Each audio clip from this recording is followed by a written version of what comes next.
waking up, fire in the soul, shots on the screen, taking full control. London session calling, the volume is high, watching the candles reaching for the sky. Strategy locked, no room for doubt. I know what the movement is all about. From the one-step plan to the two-step challenge, finding that edge, keeping the balance, no distractions. Phone or silent mode, deciphering the market, cracking the code. Precision entry, the setup is clean. Living the life inside the machine. Patterns forming, packets called. Balance they slow down, standing strong through it all. Risk defined, profit inside. Seacrest Markets guiding every step into the light. Seacrest Markets leading the way.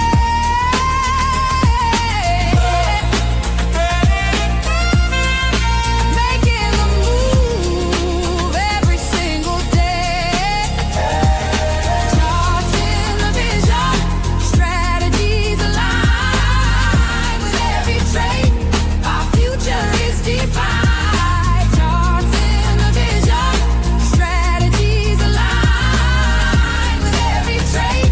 Our future is defined. Let's talk execution, let's talk speed. Yeah, the crystal clarity is what we need. Some is action, just the prices I see it. If you dream of the top, then you gotta be it. Spreads are tight, the conditions are prime.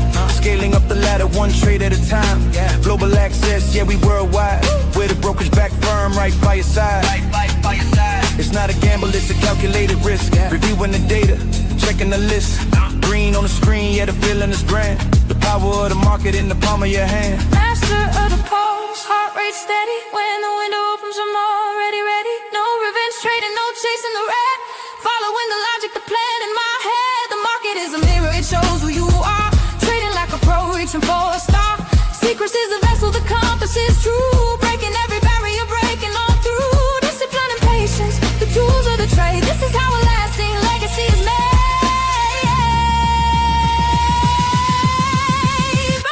Chasing the sun from the east to the west. Put the strategy through the ultimate test. Sydney is waking while New York is sleeping. Watching the levels, the promises keeping. Laptop open by the ocean shore. Every pip gained is an open door. No 9 to 5, no shackles, no change. Just the cold hard facts and the capital gains. From the rooftop bars to the quiet floor. Seacrest Markets gives you so much more. Patterns forming, markets call. Balance based drawdown, standing strong through it all.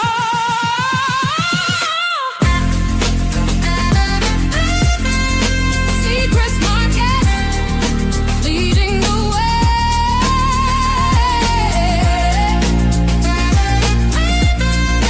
Making the move every single day. Charts in the vision, strategies align with every trade. Our future is defined. Charts in the vision, strategies align with every trade. Our future is defined. Then the lights let the candles glow. Watching the Fibonacci start to show. Resistance turning into support. This is the craft, this is the sport. Back tasting nights in the early mornings. Heat in the trends and the volume warnings. It's a chess game played on a digital board. Striking the keys, striking the chord. Elite mentality, top tier tech. Seacrest provides the ultimate check. MT5 or match trader speed. Technology serving the traders' need. Daily limit set, max allocation. Building up capital, pure dedication. It's more than the payout, it's more than the gain. It's the freedom we build, breaking the chain. From the first deposit to the maxed out account, watching the influence and impact mount. We're the new era, the elite of the screen. Navigating depths where the giants are seen. Seacrest the name, the gold standard inside. Turning every vision into brilliant light. It's a mindset, Keep grinding, it's a lifestyle. keep crushing. We own the vision. We are the flow. Good morning, welcome everybody. Seacrest Markets live Wednesday, hump day, middle of the week, and FOMC. So today we have the FOMC minutes, okay? The minutes. Now this is going to be a pivot point. So what we're going to be looking for is if the minutes suggest, if the minutes suggest any form of worry from the Fed about a no landing scenario, which will lead to inflation. Okay, so what we'll see is the dollar's going to surge off the back of it. We could then go and see gold go and break 4,800 and remain above it, etc., etc. So we definitely need to keep an eye on the FOMC minutes. We also have this continued, what I'm going to call geopolitical alpha. Now, very big words, the Donroe Doctrine. Okay, so what they're doing is they're transitioning from the rhetoric around Trump's tariffs and their trade policies to more so legislation. Now, if the DHS shutdown becomes a reality on Friday night, which is in 2 days' time, what we're going to be watching for is the gap. We need to be watching Sunday open for the gaps across the markets. So I guess my best commentary around that would be, listen, if we're trading into Friday and we're starting to see signs that the DHS shutdown is going to actually come into play, then it may, and that's a big, bold, italic, underlined font 1000, may be best to close any weekend risk. So if you've got trades open in indices, in commodities, in FX, in energy, whatever it might be that you're exposed to, if it's a longer term portfolio and position, I personally won't be getting out of my longer term positioning, but on a day trading perspective, if I've got any positions open, I will be getting out if such things happen. Now, the reason that is because no matter how experienced you are, how good of a trader you may be, you cannot truly predict with 100% certainty that the gap will open in your favor. When gold was extremely volatile 3-4 weeks ago, coming into that Friday on that third 2 to 3 weeks ago, on that little bit where it ended, I saw people margin called, accounts blown significantly. People had, I don't know, a couple of $100 in their account and they were margin called 11,000 with certain brokers. That's not at our company. I'm just saying I saw it on social media. So realistically, it's best not to try to be a hero. You know, that geopolitical alpha with the Donroe Doctrine could really affect us if the DHS shutdown actually becomes reality on Friday night. And on Friday night, most of you will probably have closed your screens, walked away and started enjoying your weekends with your friends, your family, your loved ones, or by yourself. That is not an issue. But what you don't want to be doing is being caught when the tide goes out and your positions have all been closed. And then the third realistic point that we've got to look at right now is how we're seeing a two-tier, two-speed economy, right? So we're seeing hardware, which is chips, and infrastructure, which is booming. But then we're seeing software, which is the subscriptions, coming off. And we've discussed this time and time again over the last few weeks. Now, why does that matter if we're day trading indices? Well, indices are made up of constituents. Constituents are different companies, different stocks, different shares of listed companies, right?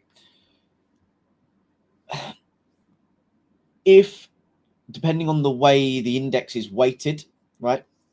If it's weighted to bigger companies and they start trading lower, that will bring the index lower. Now, if you're in a long position, that's going to be affecting your P&L. Vice versa, if you're in something that you expect to go short and you're in, let's say you're short the indices because you think, oh, the market's coming off because people are cashing out of the stock prices are going lower, yada, yada, yada, and we actually see prices trading higher, well, it's going to affect your P&L. So you will really need to be very careful coming into this end of this week. We've got the fundamental divergence, we've got the geopolitical alpha, and then today we have the FOMC minutes, which, again, on the back of, depending on how the tonality is. So it's not just about the numbers and the minutes, it's actually about what the Fed says. We need to understand if they're hawkish or they're dovish. If they do believe that there's no landing or we're in a no landing scenario, then we are expected to see inflation and CPI print in the US higher in the coming months. So what that will mean is the USD will trade higher, which we'll touch upon during this live stream. And it could mean, obviously, we see gold continue to trade higher as well. So just bear that in mind. Overall, in terms of continuing outlook for this week, gold at the moment is bearish. We've got support. Overnight, support was trading at around 48.50 with resistance at about 5,000. That next target is that 4,800 level at the moment, right? Bitcoin continuing to be bearish on, as you saw, we had that 60,000 and that 63,000 level as our support. Overnight, I got a notification that we were trading below 65,000. Resistance still remains at 70,000. The DXY still strongly bullish on, support at 96.34 overnight, targets 98.10. Euro dollar neutral. Expectations at this present moment are for further consolidatory PA between overnight, which I haven't checked this morning, 1760 and 1880. So that's one spot XYZ, right? So it's not 18.00. It's one spot 1760 as your support and one spot 1880 as your resistance. And then finally, which brings me on to our chart that's on your screen at the moment, which is the S&P. I'm still seeing it as extremely volatile. Overnight, I was looking to see how we would trade after that move yesterday. So we were discussing the higher low printed at the time in the S&P. We were trading inside a support area. We were trading inside demand with the expectation that if price starts to trade below 6,800, we retest and we start to break down lower, we could look for shorts. But what's actually happened is the following. We broke down below. It then came to about 3 o'clock UK time, which is just 30 minutes post, realistically, the US Open, where volume really starts to kick in. And we saw that huge surge. Now, that surge came for 4 hours. So really, really nice push to the upside. But unfortunately, we are still trading at this moment in time between resistance and support. So we're trading between supply and demand. Now, coverage of analysis yesterday, we was initially discussing the breakdown below. So we were discussing this resistance level holding with this price failing.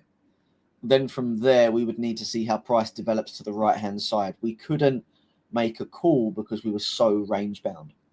But overall, the expectations were for price to trade back up into 7,000 and beyond. Now, what I will be doing today, realistically, and as I was yesterday, is I will be continuing to buy. Now, that's me for my long-term portfolio, okay? It's not a day trade. Long-term portfolio, I started to accumulate more positions in the ETF yesterday for the S&P. We started to add it to particular stocks as well. So I added to some of my stock holdings because I just believe they're going to continue to go higher over the next 2 to 3 to 4 to 5 years. So I was comfortable in adding those. I won't tell you what stocks they are because I don't want to influence your decision making on the back of mine. You have no clue how I invest or trade. So I don't want to put that sort of responsibility or pressure on you if you're new to the markets. And to be fair, if you're experienced, sometimes you get a little bit of FOMO. So you've got to be careful. Now, there are exciting things in the works. Now, actually, just want to talk about something for Seacrest.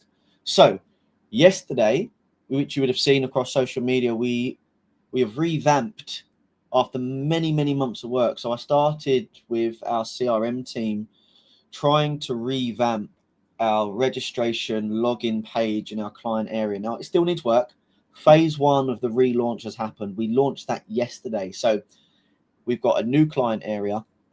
There's multiple tools inside that client area already. We have access to charting, economics, heat maps, multiple different kind of trader-friendly, user-friendly trading tools to help you, I would say, make more informed decisions or have access at your fingertips no matter where you go. As long as you've got your access to your client area, you've got access to everything inside that client area, charting, etc., etc., etc.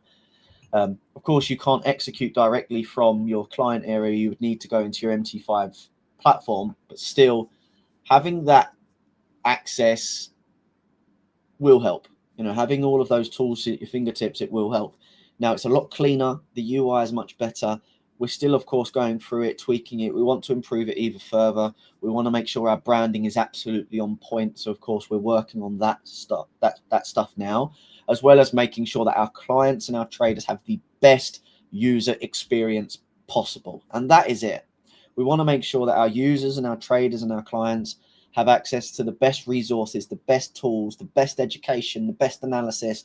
Hopefully some good ideas start flowing from those creative juices inside you. And also just to be able to navigate around something that is user-friendly and really trying to take brokerage, CRMs and software and everything else to the next level. And I say next level quite loosely because it is what it is. You can't change it, really. You can make it look better, you can tweak things, you can do this. But I'm really excited because we launched that yesterday. And that was something that I had in the works since July, August of last year. I actually sat down in Cyprus and discussed it in May, June last year with the CRM team. And it's taken a long time to come to fruition. And it's a great benefit for our clients and our traders. So extremely excited for that. So if you're not registered, head over to seacrestmarkets.io and register and sign yourself up now to take a look. And of course, you can trade on demo accounts over there. You can open up personal accounts, be it in a wallet of euro, sterling or dollar. You've got an ECN account and you've got your classic account. So whatever you want to trade, whether you want to trade with commissions and raw spreads, or whether you want to trade it with all in the price and slightly marked up spreads, because that will incorporate all of your charges and all of your fees inside it as well. So you can either trade on all in the spread, or you can trade with commissions and raw spreads. And of course, you can trade multiple instruments, all of your majors, your indices, all of your favorite trading instruments as well. So I guess that brings us on to the next point. We are expanding our instrument list. We are heavily in the works of expanding that. Now, traditionally, we aligned ourselves with what we believe the majority of retail traders were trading. And now, of course, as you know, the prop has come to the close, and we're expanding and focusing on our ever expanding and ever growing CFD broker. We will be expanding our instrument list to include more asset classes, more instruments, to again ensure our traders and our clients worldwide get the best support, the best service and the best experience they possibly can.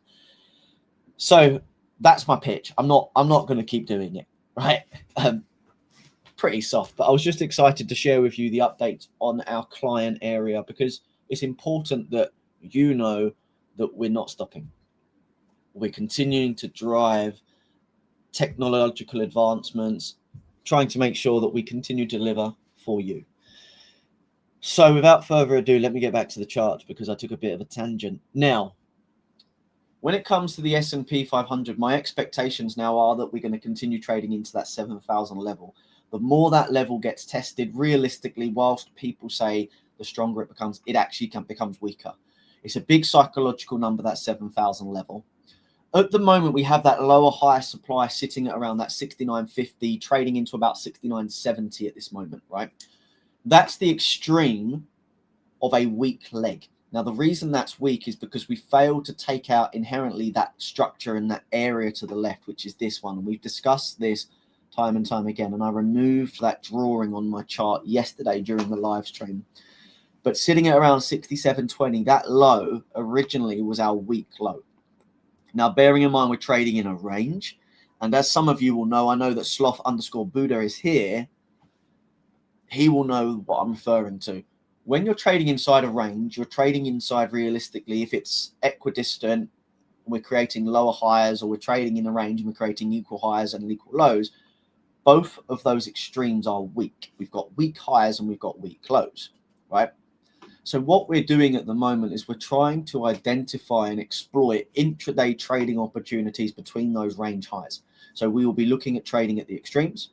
We don't really like trading in the middle. Diddling in the middle it's not the best from a probabilistic standpoint. And that was that string. I didn't make that sentence up. An old colleague, associate, employee of ours actually made that up many, many years ago. No longer works with me, unfortunately. But unless you're in a trade from the extremes, we rarely want to get trapped inside a trade that's around the middle of the price action, because we're moving into what you call the equilibrium of the leg. It's the equal level. It's the balance of the middle between your discount and your premium, and kind of anything can happen, right?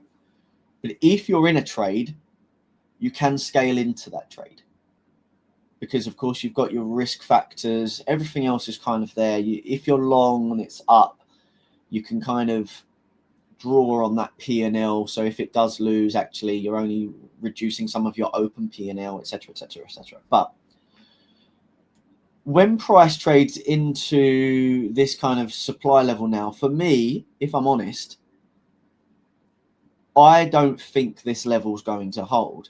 I actually think, based on all of the analysis we do on these live streams, and I keep it on this, so it's quite messy, but I keep all of the analysis we do on these live streams so that if anyone ever comes and says, oh, you didn't call that, we'll just go back and show you. Historically, all of our data is stored on these live stream charts. Every single element we've kept on this chart. I don't break them down by weeks. I just keep them on the charts. On my own charting packages, I actually break everything down. So every single week, I box it off. This was that week. Week 1, week 2, week 3, week 4, week 5, etc., etc., etc. And the reason I do that is because if I want to go back to a specific week, I don't want to go back to a specific day necessarily. I want to go back to a specific week, because I don't just care what happened on that trading day. I want to see the complete context of that 5-day trading period. So I will open up that entire week 4. I don't know. We'll open up the entire week 4, and we will go through higher time frame, mid time frame, lower time frames to identify the nuances that actually happened during that trade. I usually do that over the weekends. I haven't done it so much in the last few weeks because of how busy we've been. As you know, the last week or so, I haven't taken as many trades as I would have liked to. And in some days, I've not traded at all, which is pretty standard in the trading world. But now I see that supply level about 69.40 to 69.60, maybe a little bit higher, actually failing. I actually want, again, my bias is long, right? So that's the issue I may have. I want to see higher prices. I want to see 7,000. I want to see us trade above 7,100. I want to be long. I want to be massively long. I know we've got resistance up there. But we're trading in this range. We've attempted to break 7,000 1, 2, 3, 4 times and failed. There will be so much liquidity sitting up here now that I envision that we're going to want to get these positions trapped. So we're going to trade higher. Shorts are going to be triggered. Longs will be triggered. The different scenario now is, could we then go on to trap the buyers, which we've already done several times? You can see we've traded above.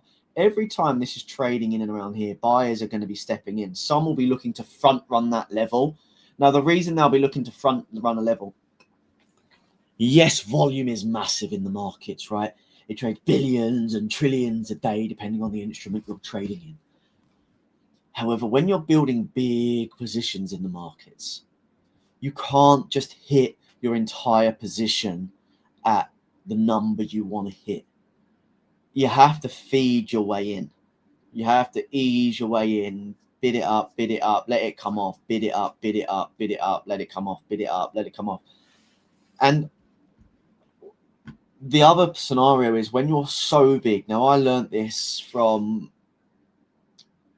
an old boss of mine, an old friend of mine as well. I can categorize the both of them. And the size that he was running when I worked closely with him, we would have to front run. If we wanted to trade a break, we would have to front run that break. Now, bearing in mind that was a weekly time frame, so we would need to front run the breaks on a weekly level, and we would have to get in early. Now, many funds, many big institutions that are trading in your specific areas, and I'm not just talking about, indices, I'm talking in general here, but just kind of doing a wide sweep. When they're coming into big levels that they are preemptively looking for a break on, they will have to front run that position into the level. They'll have to trade into that level, because when that level hits, there realistically won't be enough volume to continue the trade higher or carry the leg. And if they hit their full size at that psychological, that break level, they're going to send the market off anyway. So they will build their position very much like, I guess, Wyckoff methodology or anything else you've probably read over the years. They're building their position and stacking their position into that big level. And it's the same for the downside, but much more so on the upside. And all I see in this particular range is that happening. We're getting buyers into the level. Prices are trading off. We're getting buyers throughout that drop. So they're averaging into that position all the way down. Then realistically, we're starting to get that run up. They're doing the same thing. So they're building huge positions throughout this range. They could be wrong, they could be right. But when it now trades into that 7,000 level, they built so much position inside that. If the sellers are going to be weaker on this move when price trades into that level, we will see a pretty expansive move, quite voracious move to the upside. It may not break, retest, break, fake out, trap buyers, and do this all again. It may, on this occasion, because we've tested it over 4 times now, it may actually go. So that's what I want, right? I'm not sized up as big as these boys that we're talking about, but front running these positions now, if you're looking at longer term, look at where it was 5-10 years ago. Reweighting, optimism, general bull market kind of contagion. 68, 80s is not a bad price to be in from if you're just generally looking at longer term. If you're looking at a day trade, well, you're going to have to sucker some drawdown on that. And most people aren't trading as many personal accounts or personal accounts in size with good risk management anymore. They're over leveraging, over margining, maxing out their margins because they don't understand position sizing. They understand the bare basics, and maybe we need to do better education on that. Maybe we actually need to help people understand that trading isn't just about execution. Execution is very important, right? You have to understand how to execute properly, but you can still make money with a shit execution. It's more so about understanding what margin is. What does that actually mean? What leverage is? What does it actually mean to your position sizing? What does it actually mean to the capital you have as allocation? Because I see far too many people blow up their trading accounts because they're oversizing in a contract with max leverage and they're abusing their margin.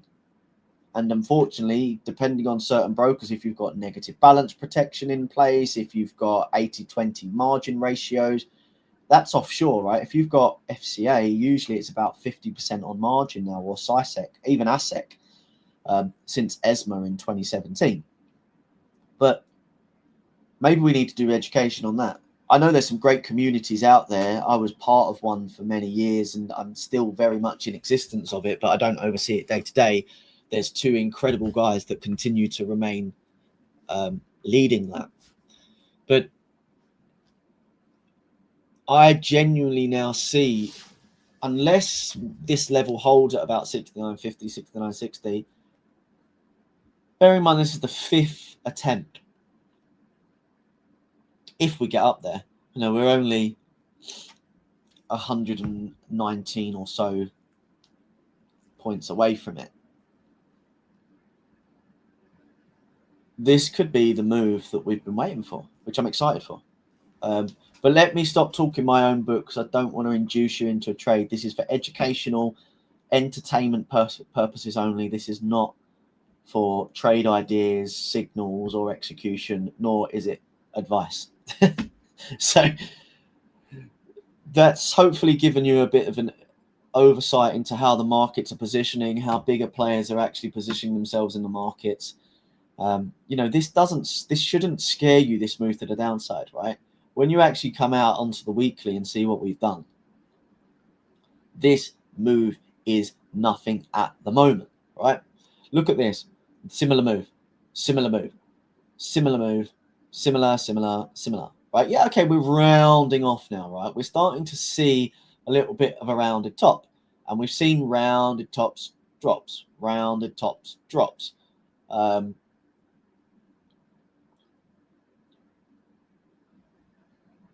But from a longer term standpoint, if this drops, well, you know, I'm long from pretty much all the way up here anyway. Every single month for, I don't know, 10 plus years I've been long.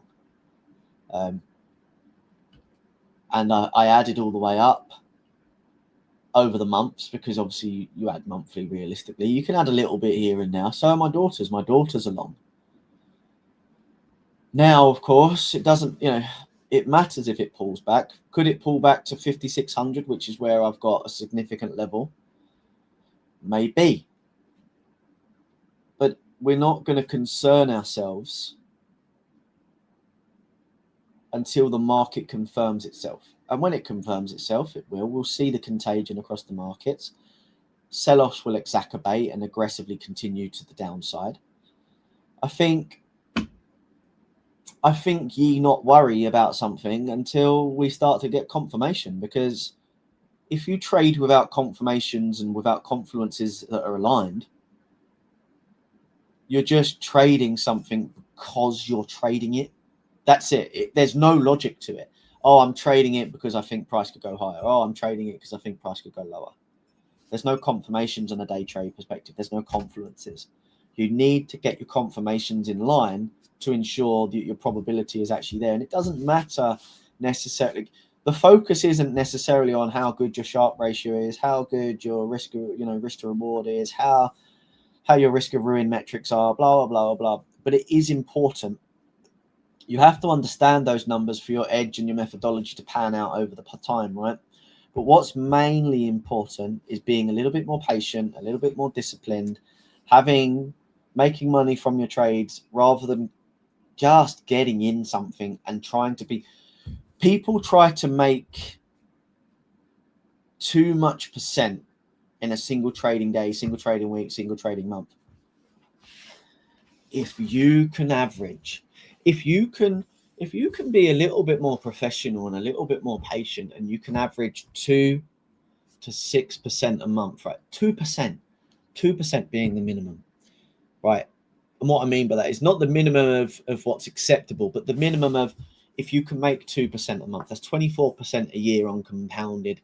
Most of you are not going to be compounding unless you're looking at longer term 5-10 year plays, right? But let's say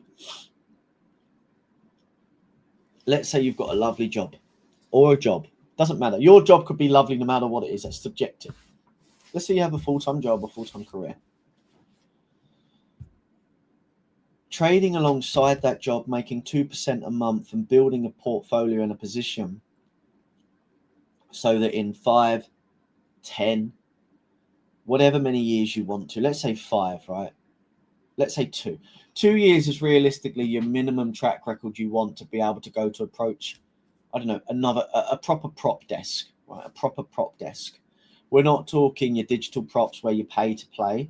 We're talking your traditional prop desks where you pay monthly to sit at their desk or get sponsored to sit at their desk. And you get allocations. Of course, at any real size, most of the people, you have to have size to be getting into real big shops. Trading 10 grand, 100 grand, it can be quite difficult, but it will still show them that you've got what it takes to do it. So they might put you on radar. But if you can get 2 years under your belt at 2% a month average, right, it shows that you know what you're talking about. You've got a little bit of the knack. You know what you're doing. There are people out there that will take a punt on you. They'll build up same way. You're not going to make millions overnight. But and quite frankly, day trading, specific instruments, trading in live markets, you have to tweak your edge. And I'm pretty certain that most of you won't have run simulations on where your edge breaks, where you start to see alpha decay, where you start to see kind of leakage within your methodology, within your edge. So you always have to be a little bit careful. You don't want to be sizing up too much and then actually everything starts to go against you. You'll have to tweak your edge as you drive anyway. But we've discussed a lot of stuff within this first 32 minutes of this live stream, and I've only covered one pair. And quite frankly, I do that a lot. I'll cover S&P for about half an hour and natter on about macros, geos, I don't know, orderly deleveraging in Bitcoin and all of this. But there's a lot of nuggets inside those live streams. So I hope they're valuable to you, and I hope I'm not just rabbiting on about absolute nonchalance. So yeah, I guess if we go down into lower timeframes very quickly, breaking it down very quickly, we had this retest of that supply level that we were referring to. We had a pullback came into kind of this demand range, which we've got here. Price then retested into that demand range, and what happened? We continued our merry way higher. Now, of course, during the overnight session, which was Asia, I can't remember if based on the lag of the Lunar New Year, which is now the Fire Horse year that we're trading into ex-Snake, whether whilst the markets were open, I don't know whether anyone that was celebrating the day yesterday would be ripe to come into these markets. They probably would have been drinking. Many of them would have been celebrating with their families and maybe taking the time off, because there is such thing as a work-life balance. If you're building, not so much, but if you're just getting on in life, have some balance, have some time with your family, because that's the most important. All of the stuff we do on a day-to-day basis and all of the stuff we see on screen, it'll be there tomorrow. Whether it's higher or lower, it'll be there. Now, if you were trading Asia, then we had a break above supply, which was resistance. We've come back in, and maybe we would have picked up some buyers from these levels, right? So we may have seen, I don't know, we may have seen traders step into this market in and around here, covering the Asia lows. We've seen that we've kind of mitigated this area of imbalance or inefficiency in price.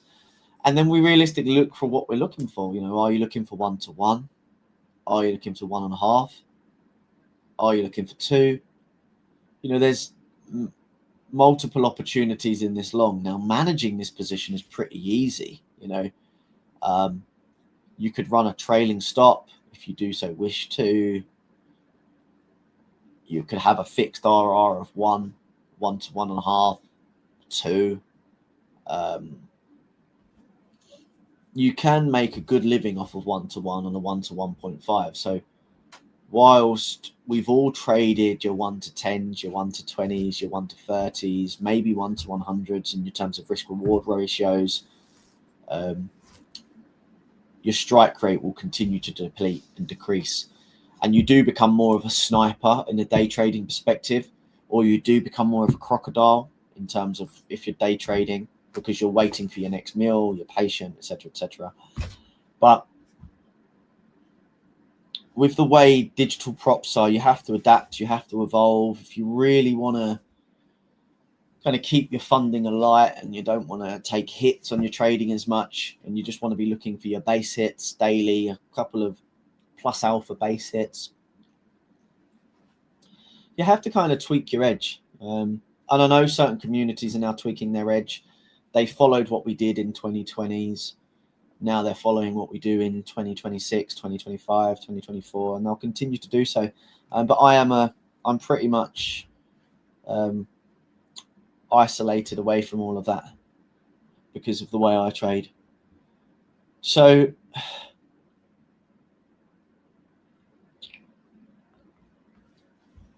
I mean, the S&P does look like it just wants to go, doesn't it?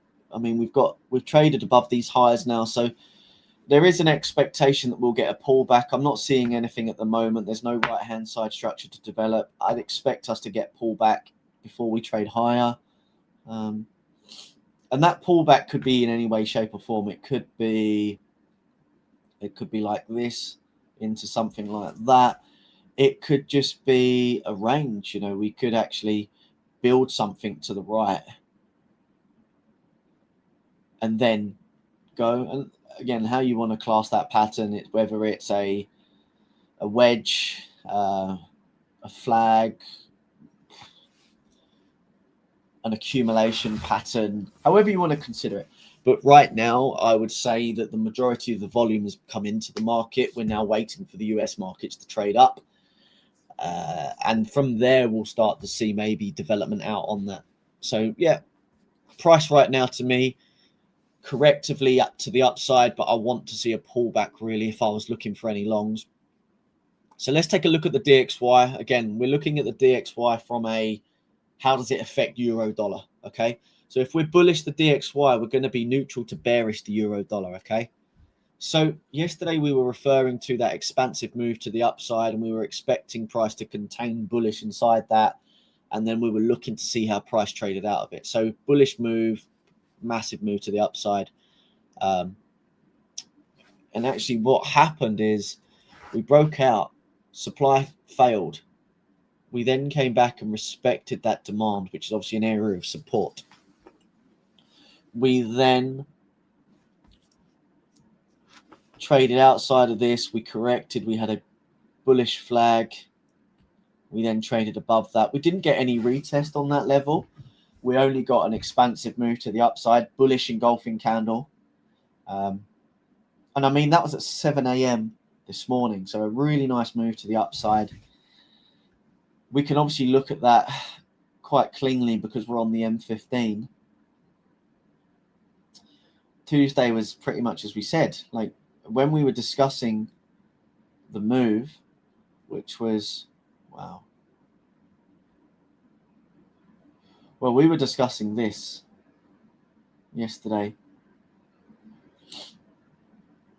We discussed the push up. We then had this level. We traded to the upside. Demand was respect. Like we marked this all out yesterday during our live stream, and at the time we were trading here, so this wasn't even happening. So expansive move to the upside. We've come back in. We've respected that level, and then realistically from there you could get long.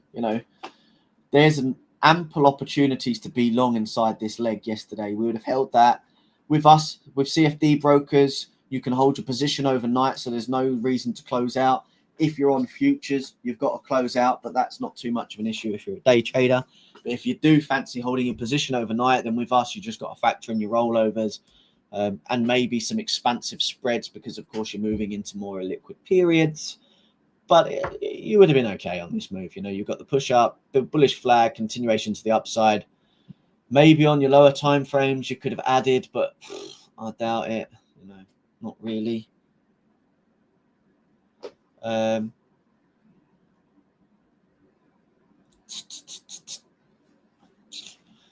How would we have got involved yesterday? Realistically, probably in and around this candle. You stop below the lows. If that's where you're feeling like that's your invalidation point, I don't think it is your invalidation point, but if that's what you think, your 1 R is there. You would have pulled back to about spot 4. You'd have then expanded up to 1.5, maybe getting 2. But if you had a fixed TP at 2, you would have been out, subject to your spread.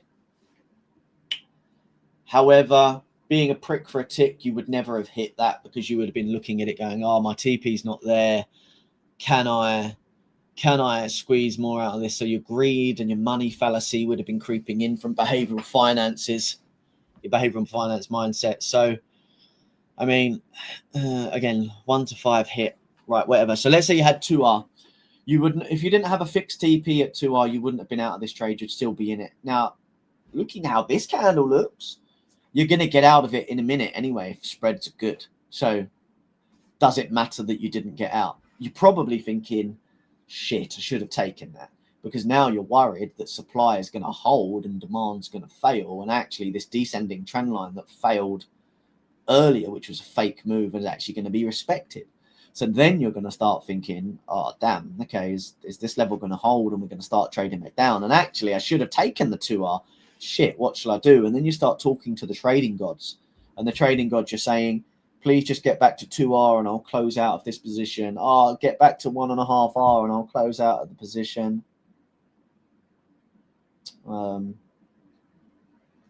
Sorry, I just got outbid on a booster box of Pokemon cards from first edition 1999. That's a shame. I'll bid up later. So yeah, you wouldn't have taken 2R unless you had a fixed TP. Your 1 to 1.5R, you would have been out. You'd then be either kicking yourself saying, oh, I wish I held this trade. I wish I didn't take profit. And you'd be talking to the trading god saying, oh, wind back the time. I'll do things differently next time. But you won't. So again, DXY expectations at this moment in time will obviously be for price to trade higher based on the fact that demand's in control. We're having some consolidation period, so there could be a case where we start to see lower highs and lower lows executed. We're breaking down on that. Nothing done, of course. That would mean that if we trade higher, it means the euro dollar is going to be going lower.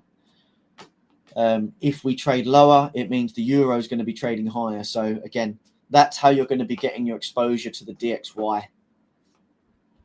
Let's take a look at gold. Again, any questions you've got, any questions, any comments? I can't see anything in here at the moment.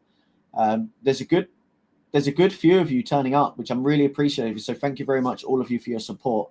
It means a lot to me that you're actually showing up, watching the live streams, going through the analysis, going through the education. And again, please, if you have any suggestions, what do you want to see? You know, what can we do to make these live streams better for you? Are you actually looking for live trading? If you're looking for live trading, we can't obviously do that because we're licensed, we're regulated, we're a CFD broker. We can't trade, we can't provide advice to you. We can't provide signals, we can't provide education directly. We can't provide advice, we can't provide signals directly. We can provide education for entertainment purposes, analysis, etc. And we can talk about our brokerage without being too heavy on the sales side. We can just tell you about things that we've got going on and give you an inkling to everything, be it dynamic leverage up to 1 to 500, very competitive spreads. Our spreads were/are as competitive as some of the biggest CFD brokers out there, and we've got a very good depth of liquidity with a good top of book versus those competing markets. And we will continue to expand on that and try to do our best.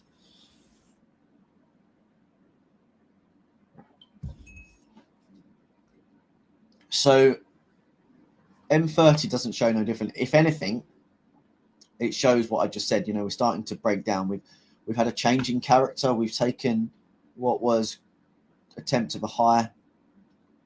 We've switched. We're now looking to see, well, could this actually be the beginning of lower prices in the DXY, which means euro is going to trade higher. So that is actually good. You know, that's not too bad. Risk to the upside means good things. It means people are being a little bit more expansive. They're buying. They're actually looking for higher prices. It means stocks will go up. It means the euro goes up. And it means your safe havens will tend to be neutral to bearish. So that's okay. Obviously, gold.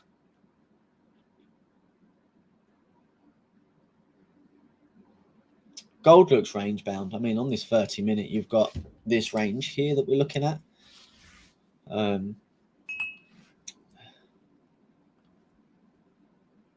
mean, it does look a little bit like we're putting in this level, which is bearish. It's actually a bearish pattern. Doesn't necessarily mean it's going to hold. So we'll see how that pans out. Obviously, that 60, you know, that 4,900, that 5,000 level is which is where we're trading away from last week. We're making lower highs, lower lows. So if the bearish range wants to continue, then maybe we're going to be trading maximum into 5,000 and then selling off. Excuse me, I've got hiccups. At the moment, current day's candle on this 4 hour is an inside bar, so indecisive at this present moment in time. I'd like to see more color. I know obviously on the M30 it's breaking down. On the M15 it's probably doing something similar. Let's have a little butch. I mean, yeah, it's quite flat though. You know, we've had a change of character. We're bearish unconfirmed on the M15 at this moment in time. I want to see, if I'm going to confirm this as bearish, then I'm going to want to see this. And then I'd be looking for shorts from somewhere inside here. That's very, very simple, very layman's. That's what I would be looking for. But overall, the initial target would be 48.74s because that's the low of the ascending trendline support. And at that area, I'd be looking to take off 90% of my position if I'm short. And then from there, you're holding 10% of the balance. And if it continues to trade lower in gold and breaks down, then of course you've got your position in, and you can continue holding it. Alternatively, market holds that range. We put in a higher low. We put in a higher low about 48.90s, and then we flip. We start trading long again. So ebb, flow, adapt, evolve to the market. It's pretty simple. It's not easy to trade, but it's simple to analyze, right? So that's pretty much gold.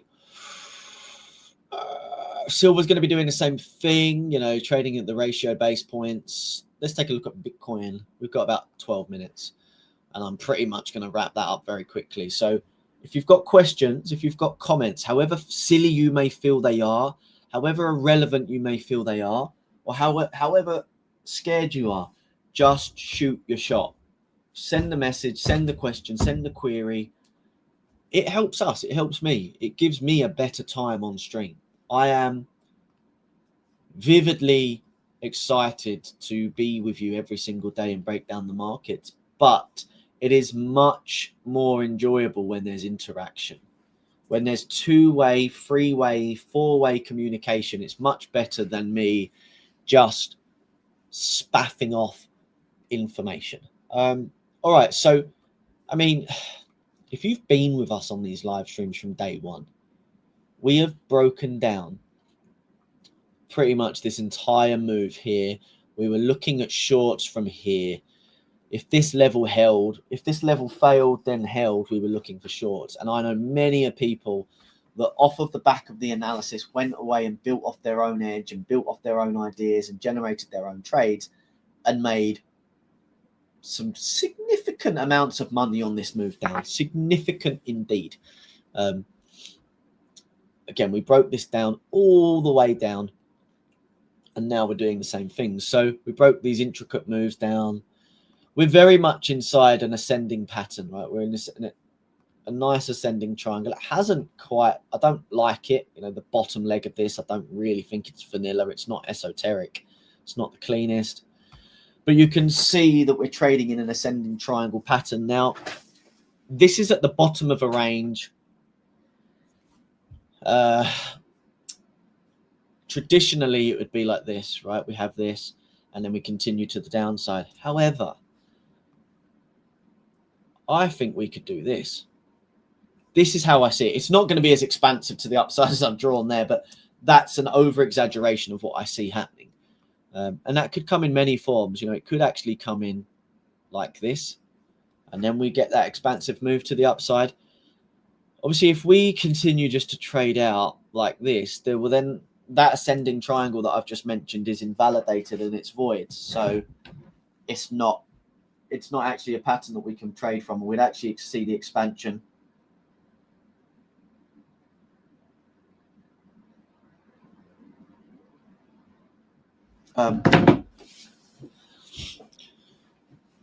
But what we're doing at the moment is two things. We're creating higher lows and we're creating lower highs. So we know we're in a range-bound market now. I'm on the daily, so let's go down into the 30-minute first of all, and let's actually see how price is inside of the wedge. So, I mean, we've called all of this. It's pretty good. I'm pretty happy about our team. So, and I'm pretty happy that majority of you sitting here have seen it too. So we've got the descending trend line. We're creating lower lows actually and lower highs.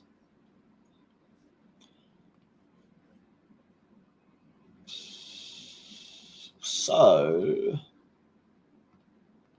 if this is anything to go by, 69,000 obviously is that big psychological level around that ATR plus 50, which you can see on the screen in front of you. For those of you that are viewing it on your phones or smaller screens, I'll expand it as much as I possibly can. But we're trading into about 69,000. Now, to me, that potentially looks like an area of resistance, an area of supply. It's got the psychological big round number trading up there as well. Up there, I'd be potentially looking for shorts. Up there. Equally, down at 67,200, 67,300, I might be looking for longs. There's a lot of volume in Bitcoin at the moment, a lot of volume indeed. But as we go down into the lower time frames, obviously you could see how we were moving, but just stepping it up a little bit and coming into the hourly, we have further upside available to us. I don't have it at all drawn, but I can draw this. We've got almost this descending channel. Now, it's not equidistant by any means. You can see that the levels are running in. So that's more of a wedge. Now, that pattern is actually bullish. If we maintain in that pattern, it's actually bullish. The further we go down. So I'll draw that for you to get an idea. So we're creating lower highs, lower lows. Now, I didn't mean to break out, but yes, we could see that move like we did in the DXY. But what we then see, we could actually see this. Now, I know my original target was 132,000 over the next 23 weeks, but since that call, we broke significantly lower. That call was only designed if we held a previous area of support, which we never did. And this was, if we was holding this, the expectation was to trade up into about 135,000, sorry, not 132. But we had significant areas of resistance to the upside that we needed to factor in. We had this descending trend, this ascending trend line resistance at 101s, 102s. We had the area of supply sitting at around 105s. But based on previous historical price movements, the expectation was 135,000. Now, do I still see us getting back up there?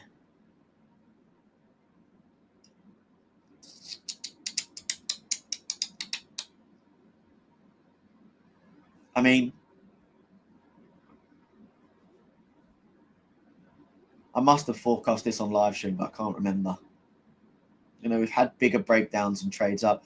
Look, if you look on a smaller scale, right?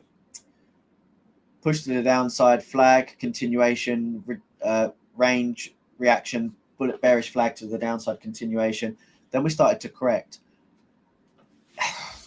It basically, all I'm saying is don't write Bitcoin off just yet. Don't write Bitcoin off just yet. If you're a day trader, trade the ebbs, trade the flows, trade with what you see on the screens, but don't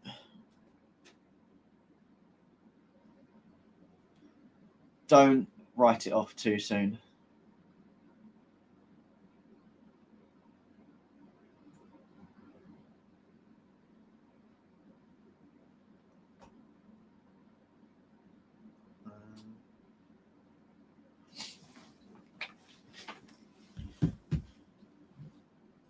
So that's Bitcoin in a nutshell. Don't write it off too soon. Just keep playing the position as you see fit.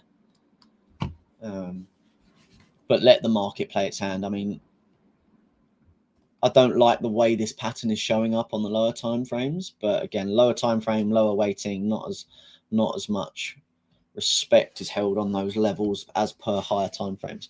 So at the moment, a little bit of move to the upside. Then of course we'd expect price to trade a little bit lower. If obviously we get a breakout to the upside, we're going to want to see confirmation that we are changing direction and we're actually looking for longs. Alternatively, just continue to follow this channel. But that's Bitcoin. So again, as we wrap up another live stream, another session, as always, if you're watching the live, please, like, subscribe, share, retweet, whatever platform you're on. Of course, turn on notification because I'm hosting these every single day, Monday through Friday, breaking down multiple instruments, multiple asset classes, always taking suggestions as well. If you want us to do something specific, if you want us to break down a specific market, instrument, asset class, please feel free to ask. We can, of course, do that.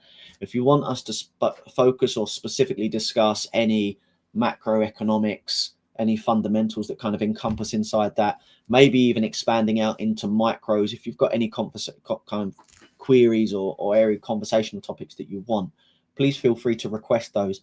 If you're watching the recordings, I hope you've enjoyed it also. Again, please feel free to like, subscribe, share this channel, and of course, comment and provide any sharing ideas that you want. But overall, if you haven't already, head over to seacrestmarkets.io, sign up, create a trading account, trade on demo, test out our spreads, test out our trading conditions, and then hopefully down the line, we can earn your trust to trade with us on a live personal account where you deposit your personal capital, whether that's from your payouts, from your prop trading journey, or whether that's personal capital you've got in the background. Obviously, we would love to see you at Seacrest Markets, but obviously we hope to earn your trust as we continue to venture out and expand our ever-growing CFD brokerage. So without further ado, as I always say, trade safe, trade smart, trade Seacrest, and I will see you same time tomorrow to break down the markets once again. But thank you very much for every single one of you tuning in, whether it's live or watching the recording, and I look forward to sharing and breaking down the markets with you tomorrow. Patterns emerging, psychology's key. Discipline strong, no greed in the spree.